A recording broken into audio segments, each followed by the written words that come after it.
Vou tratar do tema 18 de repercussão geral do STF, em que o STF decidiu o seguinte caso: o Rio Grande do Sul foi condenado em uma determinada ação e dessa condenação 5% foram para honorários sucumbenciais.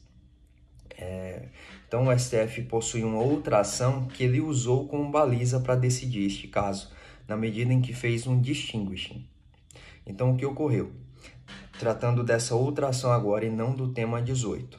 Nesta outra ação, os advogados, após a expedição do precatório, tinham lá, vamos supor que 10 clientes desses advogados e o montante geral também, aqui numa suposição, vamos supor que fosse 300 mil reais.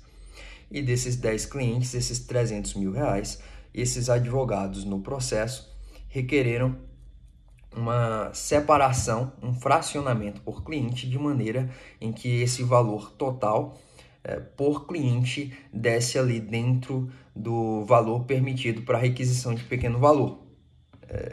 Lembrando que a requisição de pequeno valor, em caso de não previsão em lei específica, seria aí de 40 salários mínimos para os estados e 30 para os municípios. Aqui no estado da Bahia, esse valor de requisição de pequeno valor é de 10 salários mínimos. Por que é menor?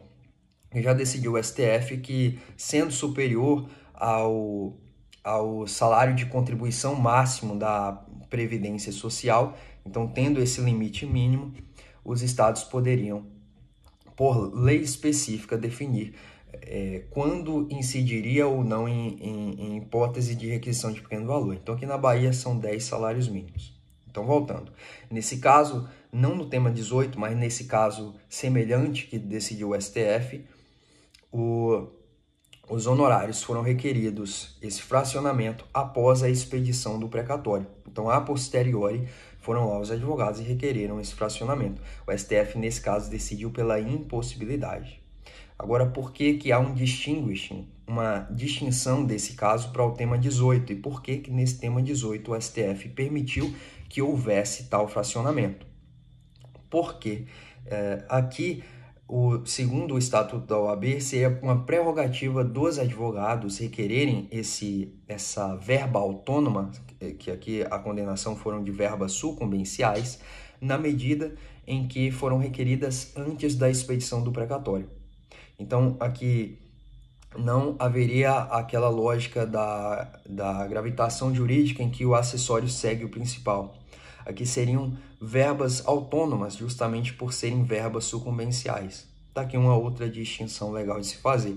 Verbas contratuais, não é possível esse fracionamento para desplugar do valor dos precatórios para que haja uma requisição de pequeno valor e portanto, não incida naquela demora exponencial que é o pagamento de precatórios. A requisição de pequeno valor é simplesmente um pagamento. O Código de Processo Civil dá ali um prazo de 2 meses para que haja esse pagamento e sem aquela burocracia toda, aquele atraso todo, sem aquele prazo constitucional de pagamento que a Constituição entendeu de 1 ano e meio, né, antes que comece a incidir a mora.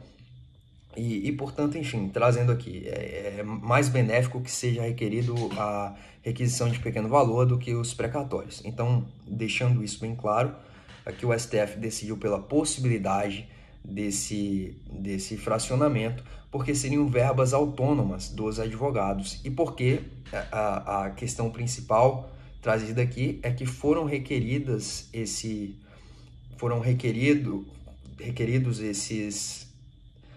fracionamentos dos honorários antes da expedição do precatório. Então, 2 pontos para gravar essa decisão. Os honorários são sucumbenciais e, portanto, verbas autônomas e foram requeridos antes da expedição do precatório.